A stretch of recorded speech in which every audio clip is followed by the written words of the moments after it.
ekitereke cyaba harimo enkoko, embuzi, omuceeri hamwe n'ebindi biri kugenderwaho. Bashemerwa kwasa embuzi zawezi abo kwinjira omukitereke cya Bugongi SACCO.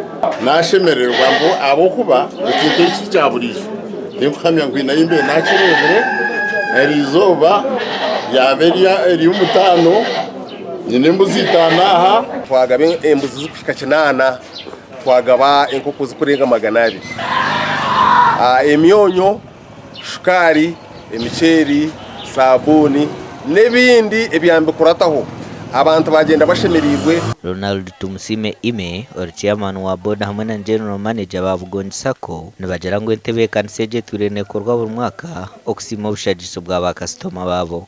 Mugambire nabandi abarya hero ya bankage mbagambire ngo bije biyungara Bugongi SACCO abo kuba Bugongi SACCO tucebembira umuhereza ngo kutwebembire mu bintu ebitwinaha numureba na SACCO minister kwiziraha akagera ngo mu Uganda yona takarebire bank nanga SACCO eyinichizimbe nkeki abo kuzapangura enkoko nababikire miliyoni 1.5 aha account ye kweza meza 3